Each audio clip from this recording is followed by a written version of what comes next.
to hear the words spoken, "You do not have the right to remain silent." That terrible wound from which you saw Charlie Kirk's life's blood leaving his body was not the entry wound, but was an exit wound. And that is now proven beyond peradventure. Now that's important, because if that was the exit wound and the entry wound came from the other side, that means Tyler ain't the shooter. And it means that gun isn't the murder weapon. And you have to ask yourself, if they're lying about the shooter, if they're lying about the murder weapon, they're lying about the whole thing. It's obvious. They're trying to tell you a furry. My God, I never thought I'd live long enough to know what a furry was. And I now know more about furries than I ever wanted to know. A furry whose boyfriend, girlfriend is a trans, and who was found wandering on a roof, but didn't have a weapon that was found in the woods.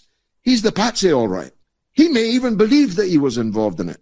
He may have been told it was a Nicolas Cage movie. He may have been told anything, but he wasn't the shooter. And that weapon with the scope on wrong, such that it would have blown his eye out if he'd fired the shot from a Mauser, that wasn't the murder weapon. The murder weapon came from far more up close and personal may be a vital qualifier in the statement I have just made. Because it seems to me that who killed Charlie Kirk knew Charlie Kirk, and maybe knew him very well.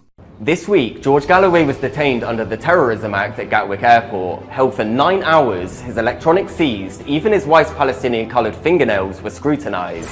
This was a blatant act of political intimidation, part of the UK's increasingly draconian assault on anyone who speaks up for Palestine. It's not an isolated case. Investigative journalists like Asa Winstanley have had their homes raided. Richard Medhurst was detained and interrogated at Heathrow over his reporting. David Miller was also stopped under counter-terrorism powers after returning from Lebanon. Their real crime?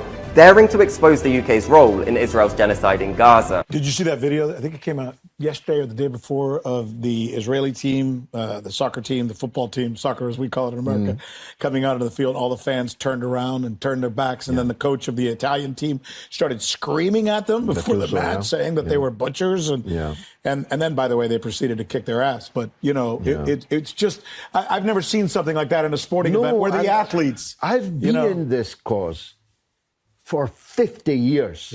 Don't tell the wife, she thinks I'm 45. 50 years I've been in the Palestinian. Now, in the beginning, you could have fitted all of us into this studio. It's a big studio, but you could have fitted everybody in Britain that thought like me into this studio.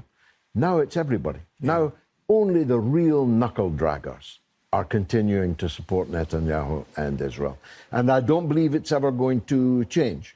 It's no more... But what can it lead to? Confident moment. Okay, but if it doesn't change and it continues and it just gets worse, until the United States says we've had enough, I don't see a change in terms of their behavior. Do you?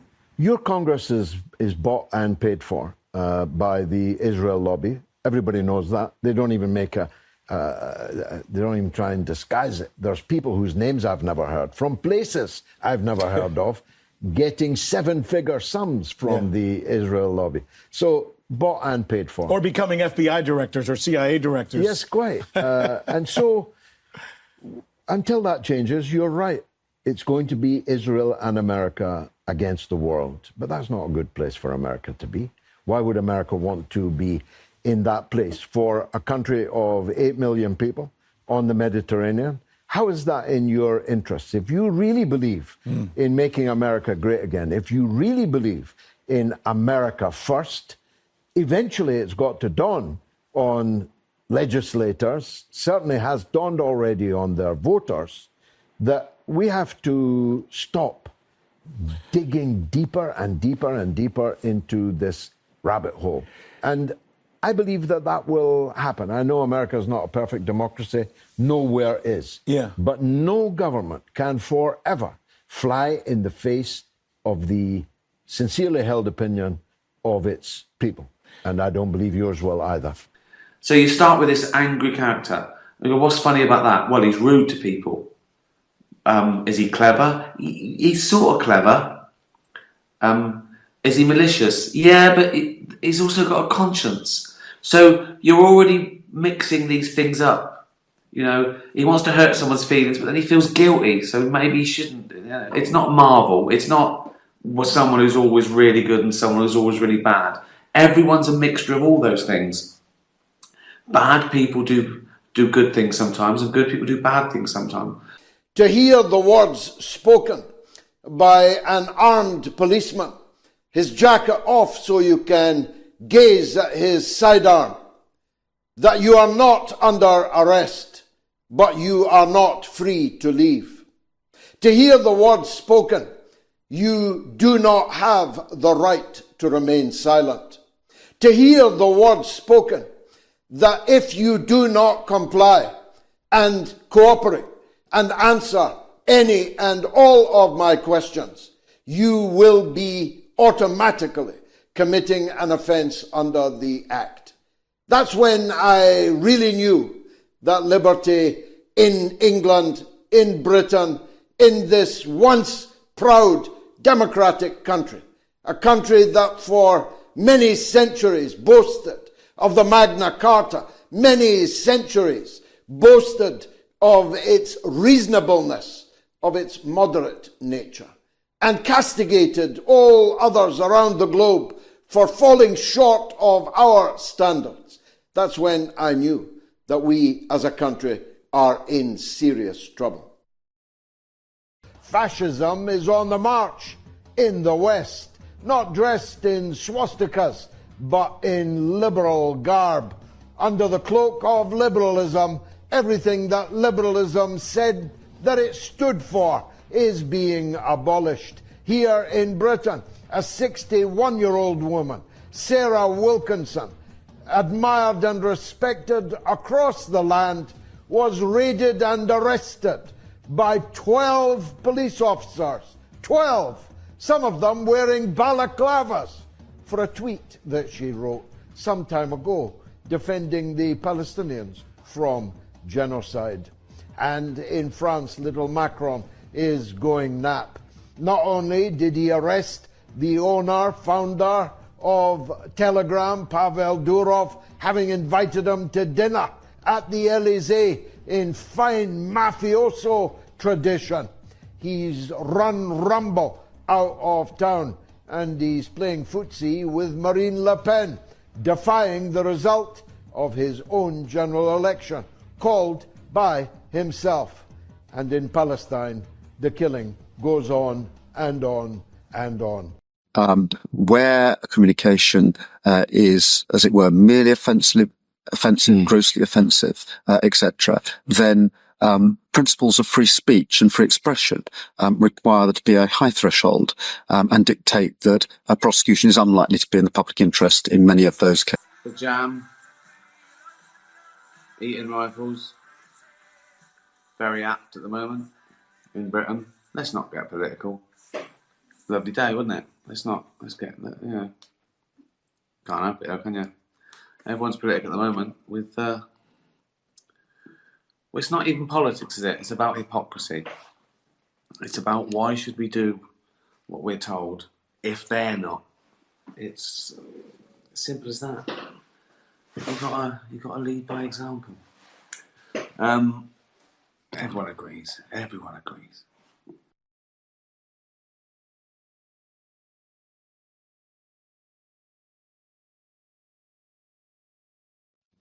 Where a communication is, as it were, merely offensive, grossly offensive, etc., then principles of free speech and free expression require there to be a high threshold and dictate that a prosecution is unlikely to be in the public interest in many of those cases. And the factors which will suggest people might not be prosecuted include things like deleting it quickly if you've sobered up in the morning. Can you explain about that? One thing that's very important in this area is that where free speech protects the subject matter, a prosecution must be proportionate. And when considering whether a prosecution is proportionate, the question of whether a communication is removed quickly, whether the individual expresses remorse, whether access to the communication is blocked, these are obviously relevant to any assessment of proportionality. And will it be more or less likely for individuals to be prosecuted criminally now when they're using Twitter or Facebook, do you think? It's not possible to say whether it's more or less likely. There simply haven't been enough cases. But this is clearly signalling that in those cases that are protected by freedom of expression, then there's a double safeguard, a high threshold, and consideration of the public interest before a prosecution will be brought. This is my first reaction. I want to smash everything up in the house. I want to phone someone and say, whose fault is this? Right? You know when you get someone and it's like a tent or something, and there's one peg missing, and you think, oh, okay, I want to find the person who was talking when they put that tent together, and then someone, yeah, that's fine, sent it out. Oh, when things don't work, I want to call it. I heard this thing once. I don't know if it's true. That years ago. Marks and Spencer's, when they sort of ordered like 10,000 shirts, 10,000 jackets, 10,000 trousers, they'd open it, and if they found one that was dodgy, they'd send it all back. So those people send it out to it was their job to make sure that it was right. I agree. Why is it our job to make sure something's all right? Why isn't it checked? And same as that sign when you walk past like scaffolding, and there's like there's a sign that says beware workmen overhead, and a little picture of a falling hammer. What? So it's my problem to look out for don't drop hammers. Don't put a sign up and think, who's up there juggling hammers anyway? Don't drop your hammer, and don't put it on me. If you might walk in there, you might. Don't drop a hammer, right? That's... oh. Yeah, okay, there you go. It's so annoying, isn't it? When something doesn't work, and it just should. It just should. Oh. I had a theory that some people make things not to work forever, so you have to buy another one. I think it's a conspiracy theory in some instances, like light bulbs, because they can make ones that last for a long time. Maybe it's not. Do you think that's true? Do you think manufacturers make things to last a year and then break, so you have to buy another one? It's a good question, isn't it? It's a good question. It's not a good question. Okay, listen. I'm going to try and bring the tone up today.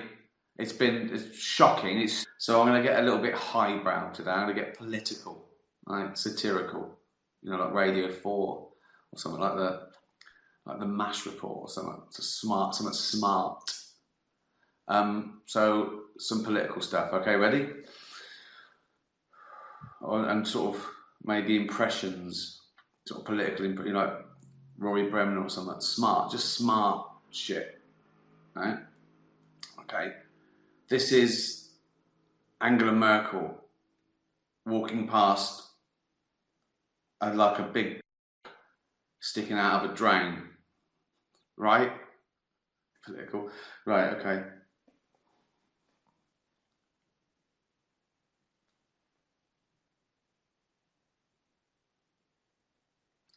Angela Merkel. Jeremy Corbyn walking past they're all sort of meeting somewhere, and he walks past and he sees this thing sticking out of a drain, right? And Jeremy Corbyn's like this.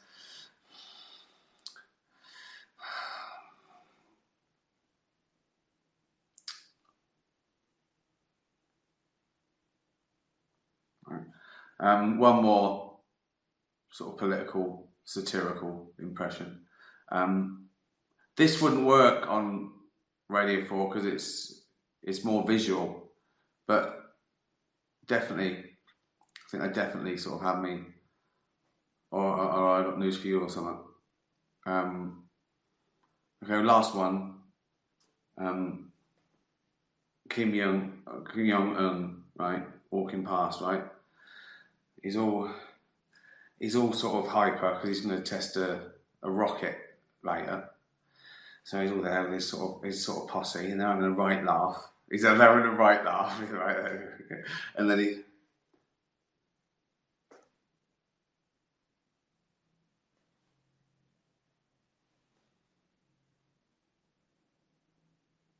So that's my attempt at more political, sort of, international politics, the big sort of questions, but slamming politicians. Any questions?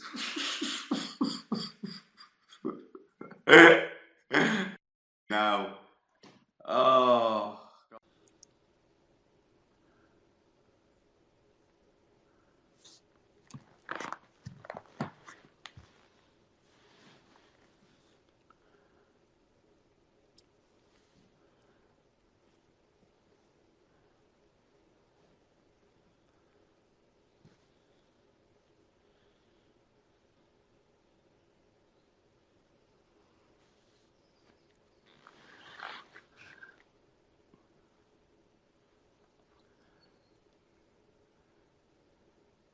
Hello.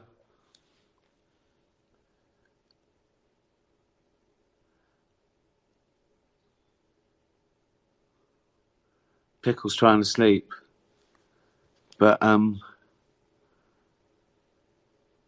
wanted to film her as a thank you to everyone who bought Absolutely Mental Series 2. If you haven't bought Absolutely Mental Series 2, you can. If you haven't bought 1 or 2, you can buy them both at a bargain price.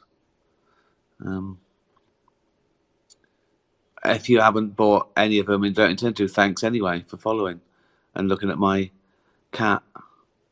It's nearly a year since we rescued her, isn't it, Pickle?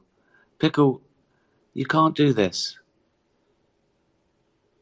You're live, and you're just look. That's a do not disturb. Oh, isn't she lovely? Got a gig tonight, and I Pickle. The Palladium again. Supernature coming along. Lovely. I think it's my best, but that's not for me to say. What are you going to do tonight, Pick? Just sort of chill. I can't believe how rude you are, Pickle. There's people tuning in here from all over the world. And look, I was going to do, I did a thank you on Instagram. Then because it's a cat and me talking over it. So it's not annoying.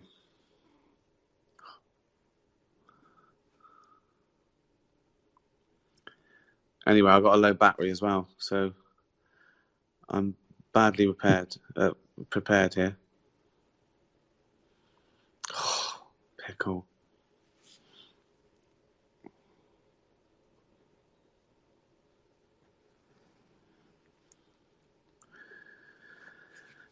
Still trying to sort out international travel and gigs around the world.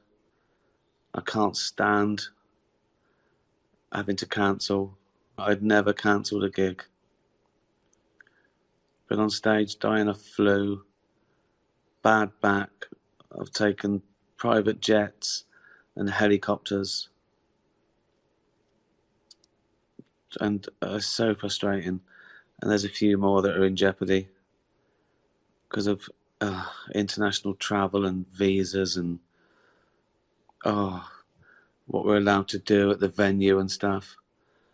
And it's so frustrating because people have bought tickets. They've had tickets for like a year and a half. And it breaks my heart. But if I have to cancel any more, there's not many to go, but there will be more. It's getting to that point where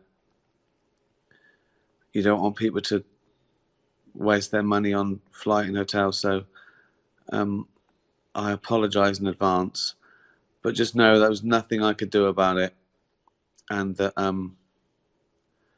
I'll come next year, even if it's a different show. And I'm so sorry. But yeah, you can watch this one on Netflix, and then I'll come with a new one if I don't come to your city. Is the show tonight cancelled? Someone said, no. This is international. This is like certain countries are still. I don't know. Yeah, that I know. The US is the. I think the US is the worst. We've been trying to put gigs into like bigger venues, like a half capacity, like But it's just we're doing everything we can. It's only a few. All the UK ones are going ahead. So yeah, just apologies. Oh, but it's not my fault. Of course it's fucking idiots in charge that can't get their act together, changing their mind at the last minute. But yeah, it's gutting. It's really annoying having to do it. I still, right to the last minute, you think, oh, maybe I could come into this country and get into that way, and then do this, and we could move it to this venue, and we've just tried everything, and sometimes they just won't let you do it. They either I can't get into the country with a visa, or it's so frustrating, and it's still not over, and still, people are still arguing about who's allowed to travel and what you have to do, and then you can be stuck there in a hotel room for 10 days or something. I can't wait for it all to be over. What a life this cat has got. She doesn't know that.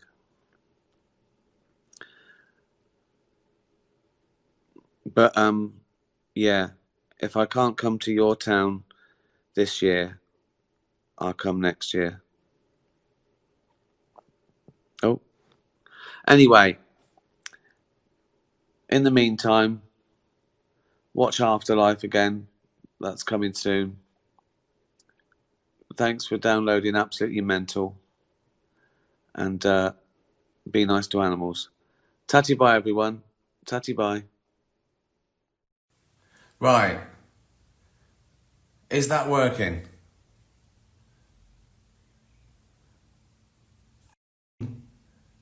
Signal in Hampstead. Oh. Well, it's working now, isn't it? For a while. I don't know when it tells me it's paused. Do I just freeze? Or do it just go off? Right, I've got some questions. Got loads of questions. And it was sort of first come, first serve. So there's mad ones, because mad people, they're sometimes more motivated, aren't they? They get in there quick. Right, I'll get through them. Oh, this internet. Someone just said the internet is me too. I don't know what to do. Oh God. Why doesn't the internet work? We fucking pay. Why doesn't it fucking work? Right, I'm just going to get through it and then delete it. Chris Hubbard, would you rather have feet for hands or hands for feet? I need my hands. I play guitar and tennis and write. I mean, I need my feet. I use my feet every day. But, I mean, if I had to make that choice, I don't know what scenario I'd have to make that choice. There's no medical scenario where I'd have to make that choice. I've heard of things like, oh, your wife in childbirth, we can either save your wife or the baby, but never, do you want to keep your feet or your hands? Maybe I've been caught by a weird serial. like something from Saw. I keep my hands, and it's not like I'm losing my feet, but I'm gaining hands on my feet, aren't I? So I just have 4 hands. I mean, I could work that out. It would be harder to walk, but I reckon I could sort of get shoes. Because I'd have my legs, wouldn't I? I'd be strong enough. I'd just have be able to have little feet, wouldn't it? Like a little duck. I'd cover them up as well. Just have some sort of special shoe. So I might walk a bit funny, but it'd be alright unless I've got my hands. But what's the point of 4 feet? You can walk around, but you've got feet, so you can't do anything. We've got 4 hands, that's better. Better for someone's 4 apples. I'd have to sit on my ass though, wouldn't I? And I'd grab them. Be just like being a chimp, wouldn't it? Yeah, I'd have hands for feet. Taco King, have you ever thought about writing a spin-off show with characters from The Office? Lee is such a good character. I haven't. I thought about it with Afterlife because there were so many. It was such an ensemble. There's about 10 to 20 really funny characters from Afterlife that you didn't see much. But I'm too lazy. People are doing spin-offs from The Office all over the place. Good luck to them. They have to pay me. There's another one. There's a spin-off of The Office coming to America where it's sort of... It's the same sort of vibe as The Office, but it's set in a local newspaper. So they've sort of fused The Office with Afterlife. Do I get paid twice? Sort it out. Doom Herald, can you sum up the meaning of life? No meaning, is there? We didn't have a choice. We didn't choose to exist. We just, with the result of like 3.5 billion years of evolution, the chance of being born like 400 million to 1. And it's great. It's a one-off. We'll never exist again. We didn't exist for like 13.5 billion years, and now we've got 80, 90, 100 years, if we're lucky. And then we don't exist again. There's no point to it. There's an individual point. You've got to find your reason to carry on living, and that's loads of reasons. There's loads of reasons to make the most of this crazy chance. Learning stuff, playing, friends, just try and find out as much about the world and enjoy every minute that you can. Whatever makes you happy, do that without hurting anyone.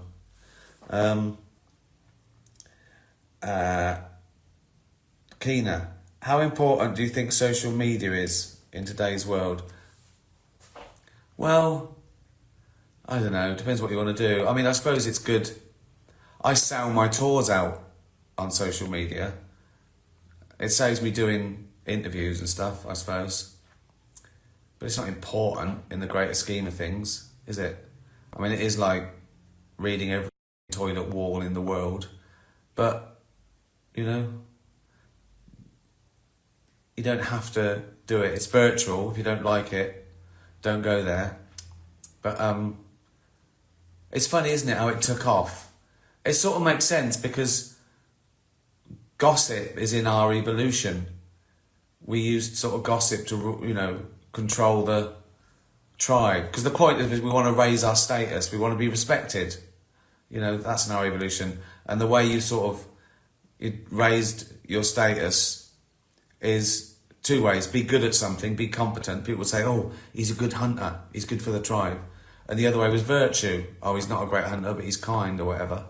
And then social media comes along and people can raise their status without meeting anyone by doing good content, or that's where virtual signaling comes from as well, because people can suddenly go, oh, I'm virtuous, we've got no proof. They can be an absolute horror. But as long as they put the right things in their bio, everyone thinks, oh, they're good, they're a good person.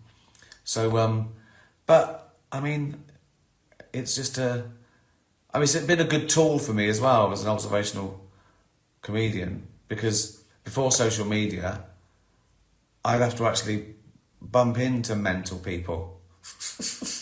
Now I can just listen to them from the safety of my mansion. But I don't know.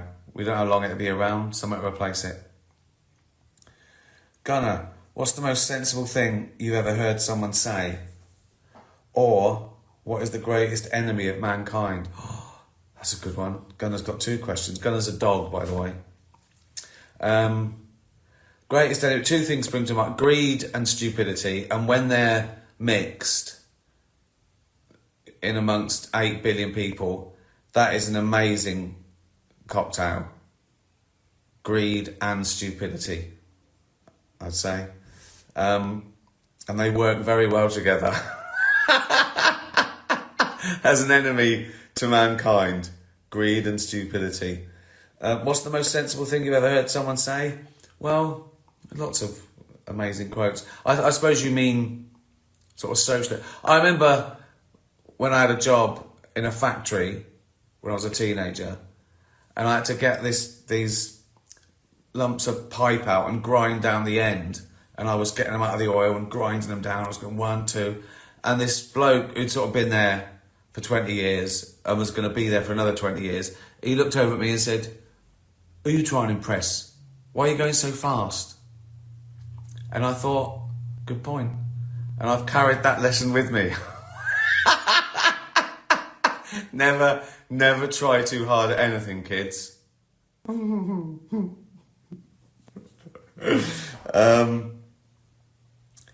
Gonzo the cat. Dear Uncle, what are you most proud of in your life?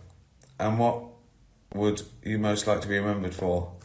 Could be more than one thing. Well, you want people to think that you were honest and kind and all the obvious virtues, don't you? What do I remember for? Well, I'd like people to remember me as a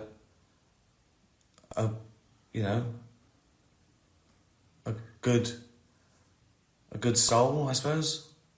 A nice chap who did well. I know it's a difficult one, because it sounds like I'm sort of suggesting to you what I think I'm like. But I think the same as everyone else, really. You want people to think you're a decent guy who didn't, hurt anyone, and hopefully, if there was a cosmic balance, I'd like to think I made the world a slightly better place than a slightly worse place. You know, when you hire a caravan for a week, my mum used to say, leave it as you found it, if not better. So I sort of think of that, really. Did I do slightly more good than bad? Although, problem with that is, you got serial killers who did a lot for charity.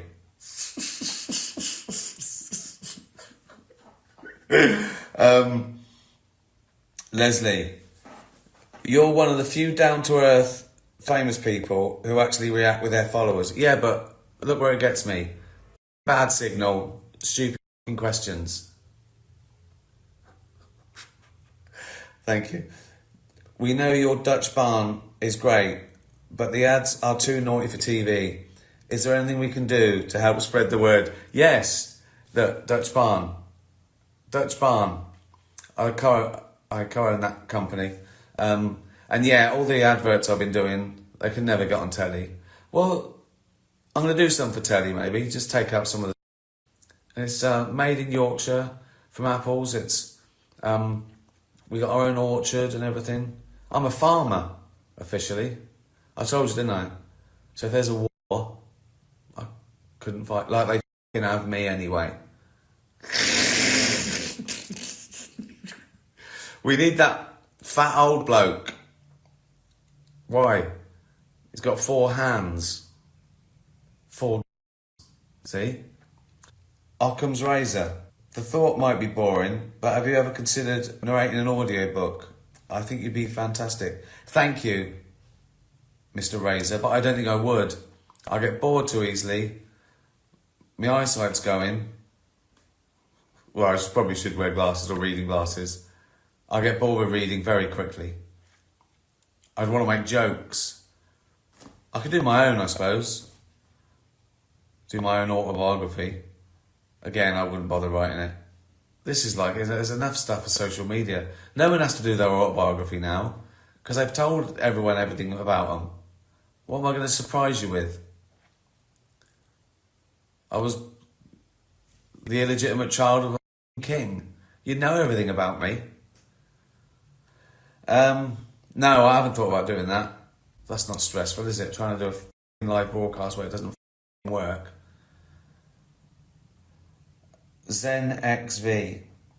For about 2 weeks, I've had to adjust the flow in the toilet cistern manually after each flush to stop it trickling. Should I get a plumber in to fix it or keep adjusting the flow? Just keep it. Never fix anything. I follow that advice medically as well. If something goes wrong, I just think, I'll just wait for it to get better. Jay goes, go to the doctor. No, it just get better. Or it won't get better and I'll just carry it for the rest of my life. Like something wrong with my toe. That's fused now. What else? Teeth are crooked. Who cares? Got loads of fillings. Got a frozen shoulder. Back goes. Just get on with it. I haven't got time. I can't be bothered. I said before, if I had a little doctor in the basement, I'd be down there all the time. But it's the admin, calling, getting a thing, the worry. If I just go down and say, what's this lump? I'll do it. Just sitting there, little fella behind the desk. Like a fucking weird prisoner. Is that normal?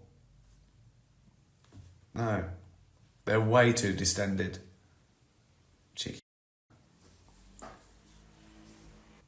Mark X Art.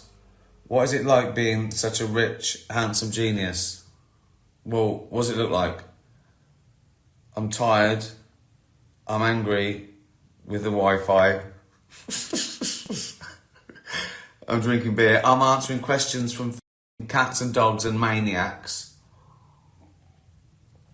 That's what it's like. But I do travel first class. Julia Kemple. I've just learned from my 7-year-old that a banana is a berry and a strawberry isn't. Have you discovered any good scientific facts recently? Thing is, I read up about science, but there's so much, and I skim read things, and I don't know if I fully understand anything. I know a bit about everything, and most of my life most of my, educational life, I did sciences. I even got to college to do science and swapped to philosophy, and I've kept interested. But I don't know. I did hear, now some of you eggheads, some of you quantum physicists might be able to verify this, but I heard there's rumblings in the scientific community that time might turn out to be a particle. Now, it's not fascinating because I don't even understand the premise. I can't imagine, you can't imagine what time is, let alone it being a particle. What does that even mean? So, I can't help you with that. Deborah, if social media didn't exist, how would you reach your fans? What other form of advertising would you use, Ricky? I don't know. Traditional ones. Maybe traditional ways wouldn't be dying. PR's dying, isn't it? All newspapers are dying. TV's dying. I was looking at I realised how lucky I was when I was looking at the industry and how terrestrial TV, even our big channels, they get 1, 2, 3 million. And Netflix, I mean, Netflix has just blown them away. The figures you can get on Netflix are extraordinary. So all that's done. And I suppose, I mean, it's all the internet, isn't it? Netflix is basically, it's a website on the internet. And so I suppose I connect, if I'm talking to people on the internet, they're already there. They've probably got Netflix or something. I suppose it would be harder for me. And I hate interviews. I don't try not to do press because I've got an ulterior motive. It's always about them. So it's great. This is good. That is the best thing about social media, connecting with fans, and doing stuff like animal welfare campaigns, and so that is good. That is the good thing about social media. You just have to manage it. Just have to rule idiots out of your life. There's loads of idiots on social media, but there's loads of idiots on the high street. You just have to see them coming, I suppose. If someone's walking along the street with their shirt off shouting, cross the road. Same with social media. Block them, avoid them. They don't exist. Sean, when's the next special? Well, I've got to tour it first. I'm doing warm-ups. I've done about 50. I'm probably going to do another 20. Then I'm going to start it slowly in the autumn, doing theatres around Britain, then arenas around Britain, and then arenas everywhere else, all my favourite places. I'm doing the Hollywood Bowl again, I think. Obviously New York, all my favourite European cities like Copenhagen and Stockholm. I mean, that is amazing for me. That might be, what's your greatest achievement? The fact that I'm a British comedian playing arenas in non-English speaking countries. I mean, they speak English, but you know what I mean? That still blows my mind that I can fill an arena in Europe. That's mind-blowing. That is mind-blowing. I think that might be my greatest achievement.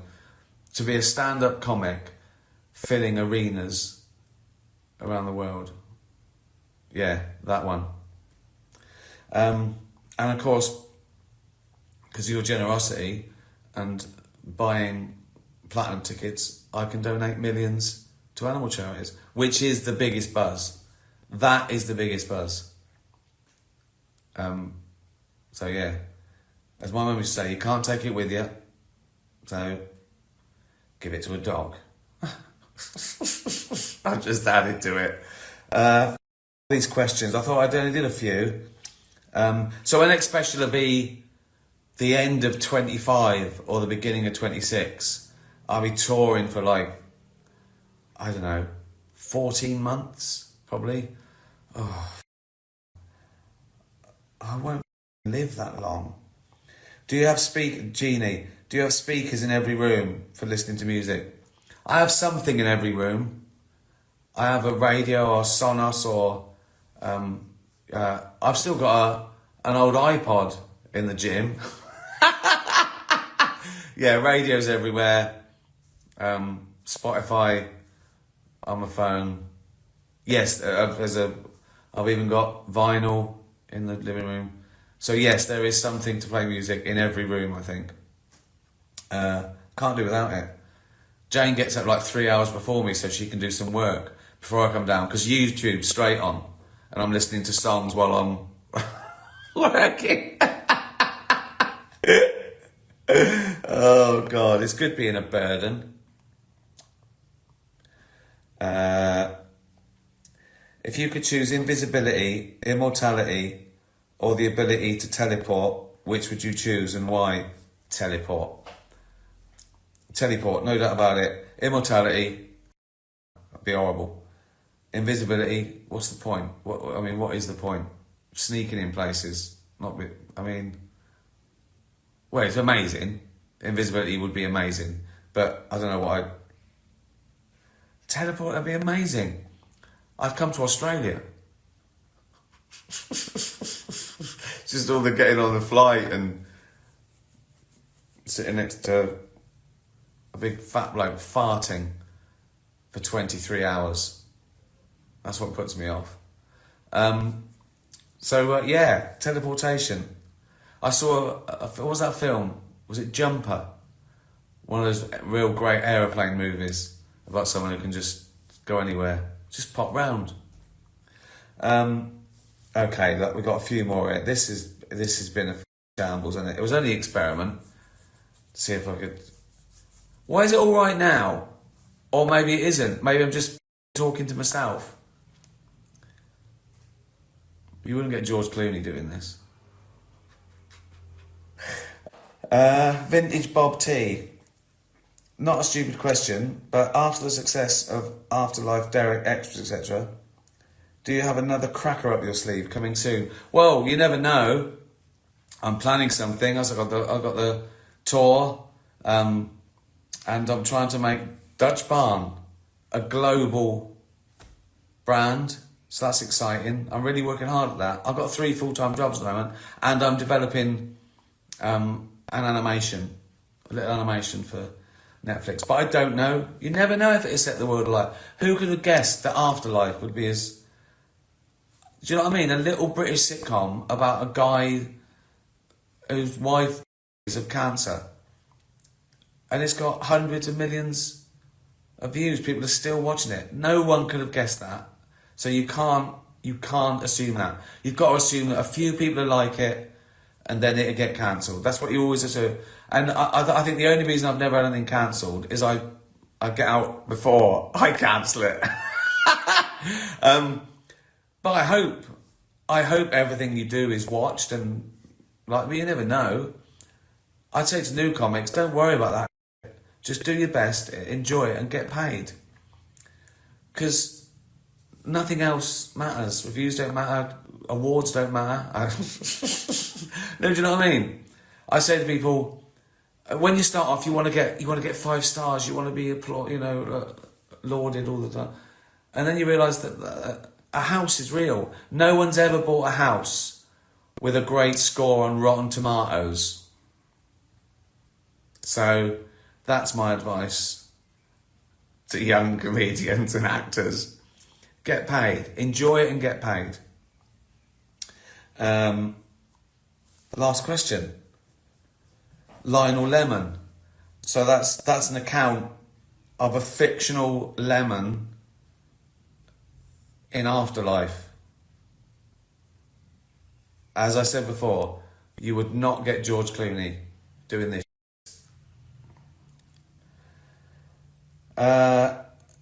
Lionel Lemon. Here's a ridiculous question from your favourite lemon. Would you rather have abnormally big toes or abnormally big ears? Well, but what's abnormal? I mean, do you mean, is it elephant ears versus a big marrow toe? Or is it just like, if I took my socks off and showed you my big toe, people go, hey, they're big toes. It depends, doesn't it? I mean, ears are the first thing you'd see. Could I hide my toes? Or have I got like 2 foot long shoes? If abnormally big toe, say you're twice as big, so it's ears twice as big or toes twice as big, I think I'd choose toes twice as big, because I just get big shoes and I'd be a really good swimmer. Ears twice as big, people go, me.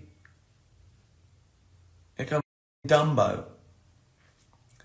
You don't want to prejudice people before they meet you. You don't want the first thing to be, me, he's got big ears. Whereas I was walking along, people wouldn't go, me, he's got big toes.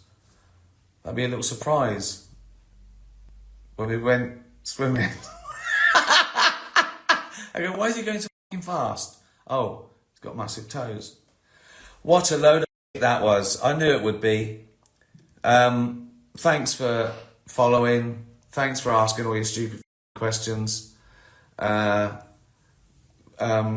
Stuff, and really share things about Dutch Barn. Try Dutch Barn.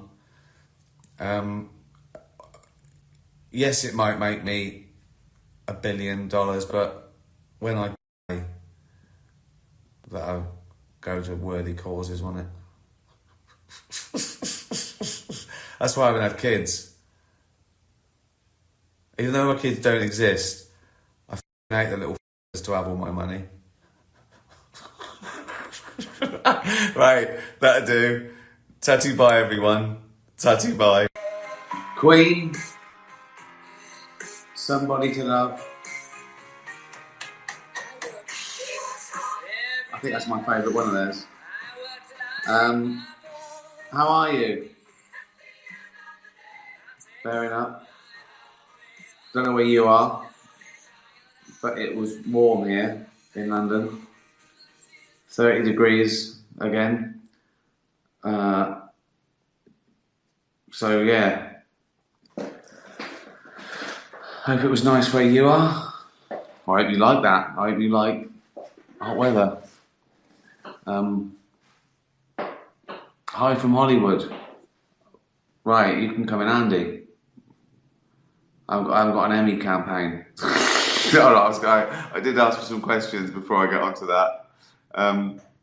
Right, okay, this usually kicks it off, doesn't it? And sort of gives us some sort of structure.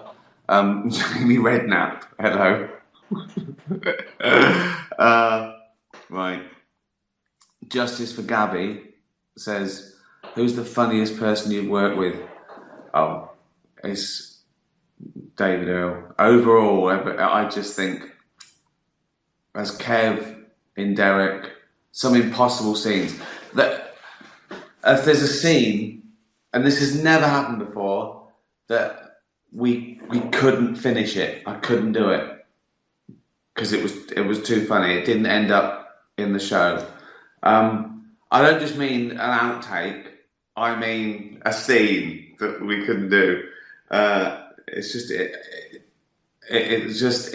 Kev telling Derek how he gets Janice into the caravan. Right, look it up on YouTube. And in Afterlife, I mean, he's not in Afterlife much. He's going to be in it a bit more in the third season. But just to be opposite him, and his nervous tics and everything. Yeah, God. United Mika asked, what's my favourite gig? Oh, no, that's tough.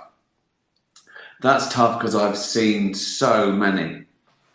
I was a promoter at a venue for like 5 years, and I saw 3 gigs a night. And I mean, you know, bands like Suede, Radiohead, Pearl Jam, Spin Doctors, you know, the Pogues. I've seen Bowie, Elton John, Rod Stewart, Oasis.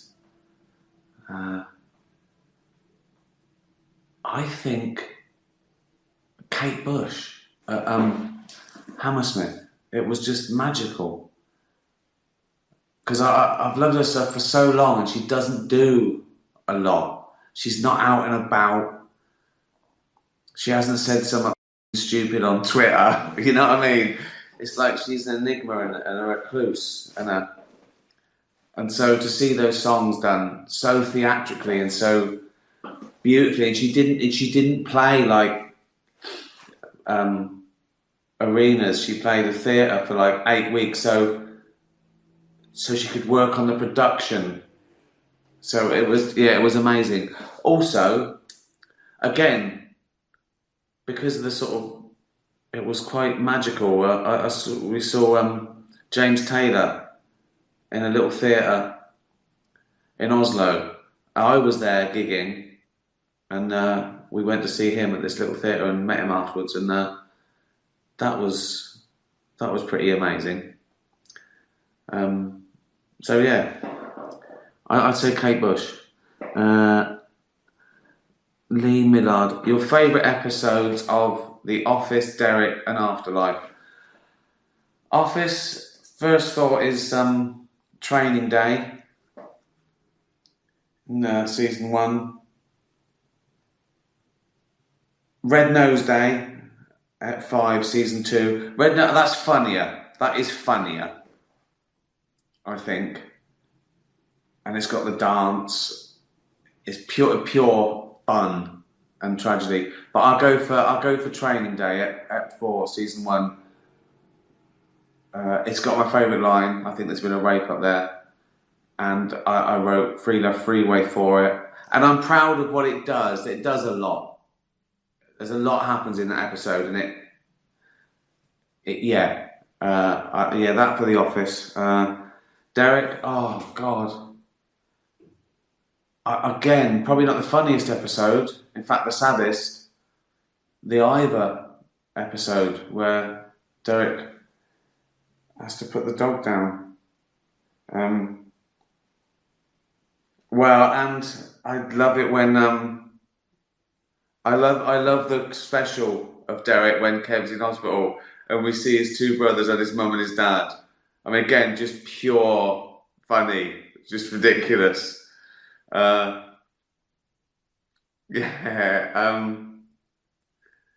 might be that one, yeah. Afterlife.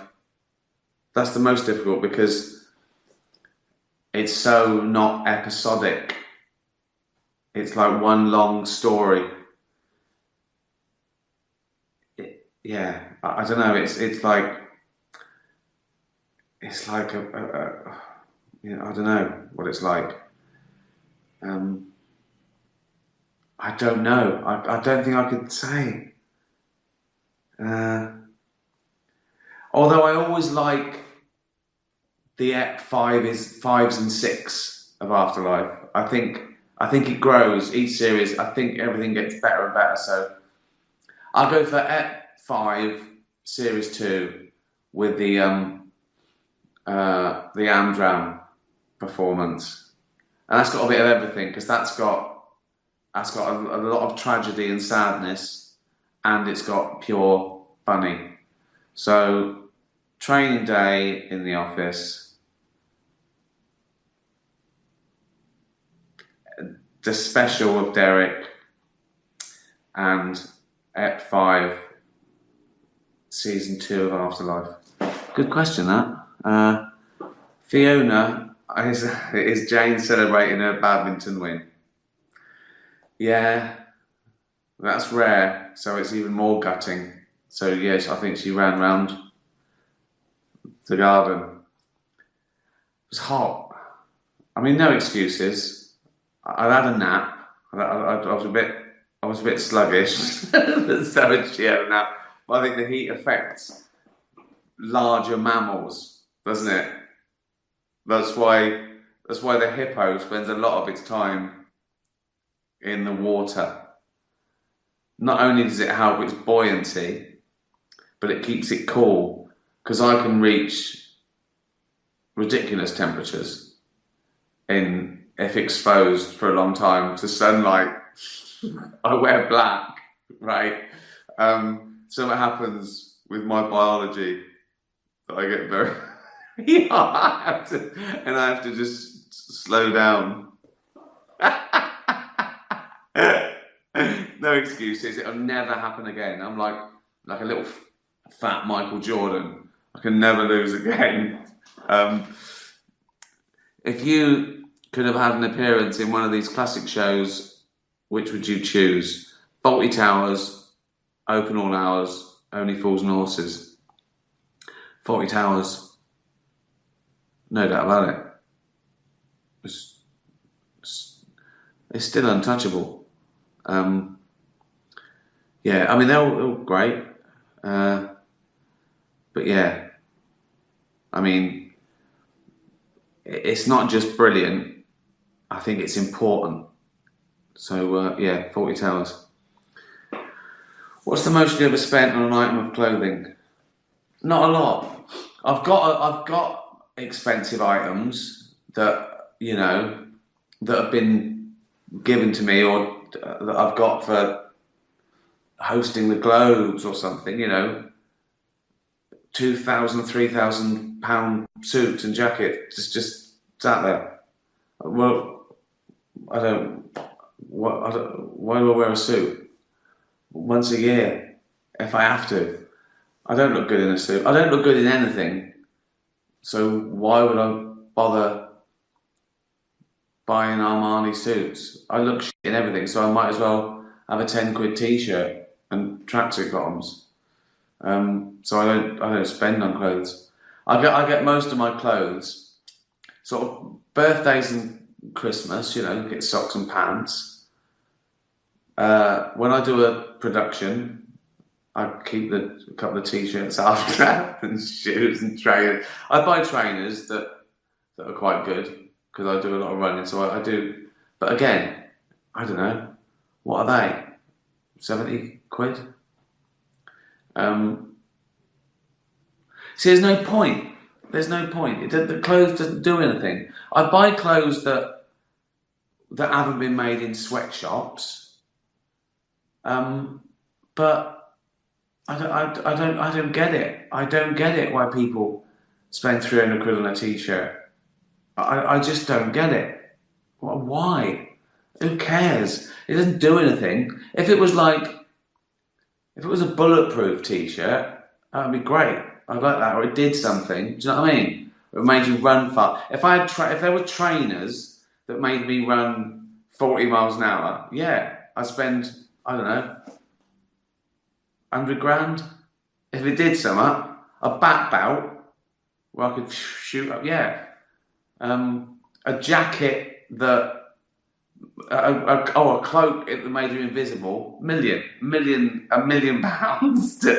Anything that made me fly, my entire wealth. If there was a helmet, a crash helmet with a propeller, right, that would just take me up, 5 million pounds. If it, it has to be guaranteed and last me a long time. But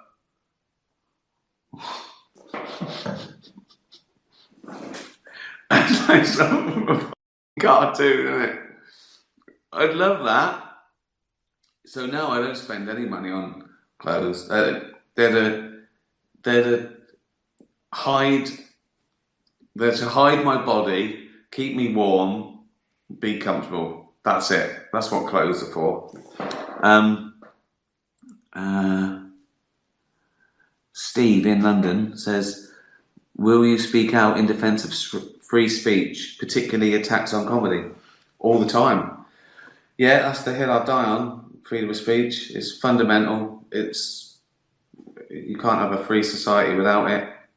It's good for everyone.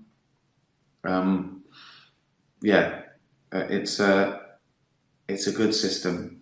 Attacks on comedy, yeah, ludicrous. A lot of it's faux outrage.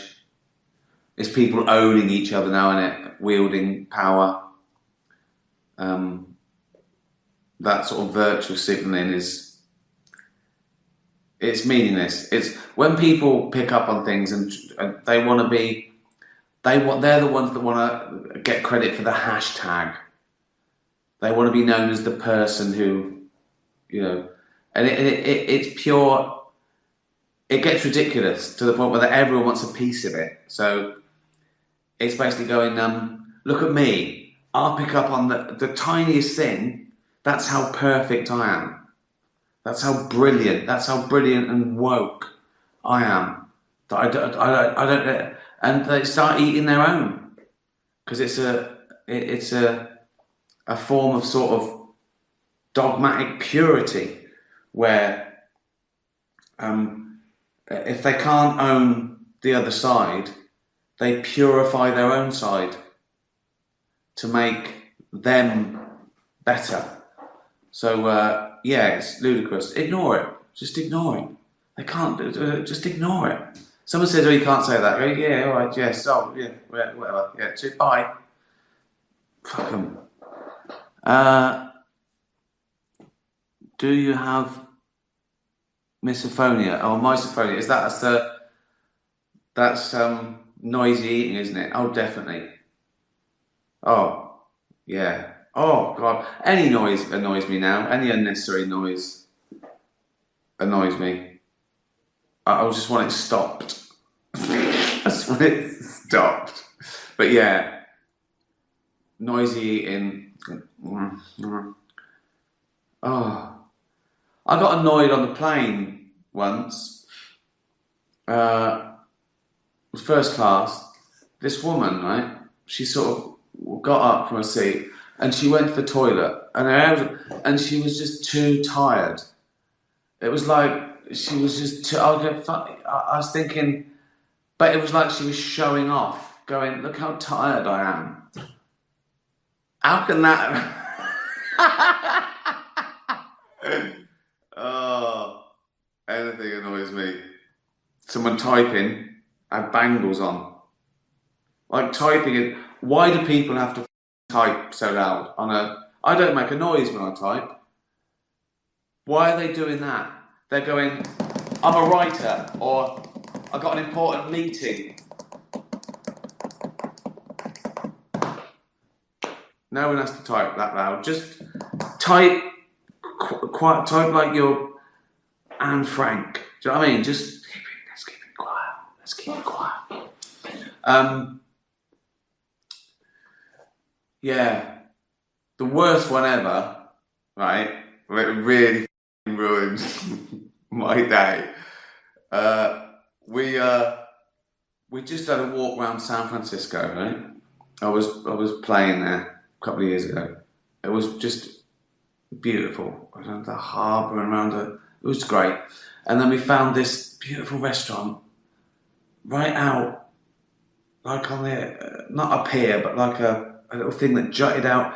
And there was a pelican and there's a seal, and it had just opened. It was empty, and we got a window seat looking out over the bay, and a lovely waiter who said, who was talking to me, and he said, he used to live in London. It was just like, it was amazing. And then every now and again, someone would come out with sort of like plates or something, like the busboy from the kitchen, and he'd stand there and sort of look around, and he'd do this.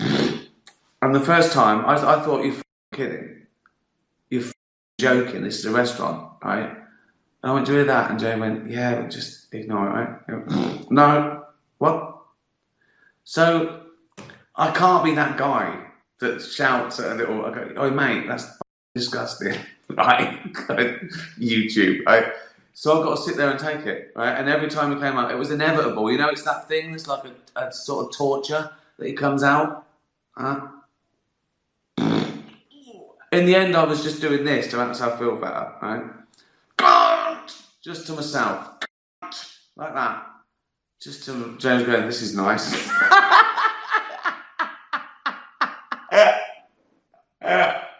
So, yes, I have got, I don't know how to pronounce it, misophonia?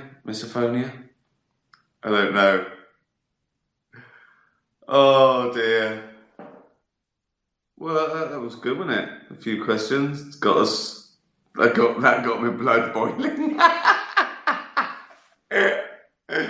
Oh God. Oh yeah, I was going to say, the first one said hello from Hollywood. Yeah, it's like the Emmys, the Emmy voting next. Well, I've got no chance. All the same shows are going to be up at the big sort of network comedies and that, and Afterlife is like, people go, is that a comedy? There's no falling over or anything. No studio audience, and there's big film stars doing TV now, and so anyway, I think my best chance is comedy performance. I've done well in that.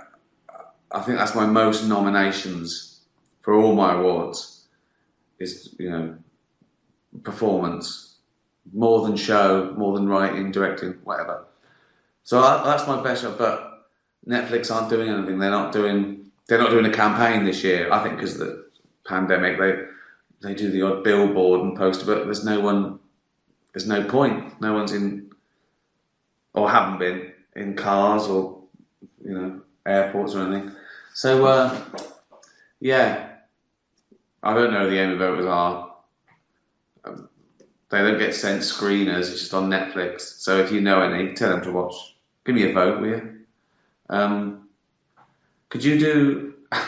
Could you do my campaign for me? No point in doing it around the rest of the world. I think most of the only voters are in LA. So if you could do a little campaign, do your own posters. But a little poster. Like, you know, like in America, they have those things, vote Romney, right? On their door, on their, you know, in their garden. Do that. People might think I'm running for president. That's all right, though, isn't it? Vote Ricky Gervais, Afterlife, Dear Emmys. You know what to do. Or you know that thing they did, that amazing thing they did, that run up to the White House, the Black Lives Matter. Could you do something like that for me? But in LA, could you? Oh dear. Do a campaign for me. Just in the Hollywood, LA area. If you know where any Emmy voters live, just do it outside their house. Is this illegal? No, you can do anything now. People are ripping down statues. People are going, yeah, whatever. So if you're allowed to rip down statues, you're allowed to put up a little poster, vote Ricky Gervais for an Emmy, aren't you? If you're walking around with a big poster and the police go, what are you doing with that? You can't. You go, look, there's someone ripping down. There's someone knocking down Mount Rushmore over there, and they go, oh yeah.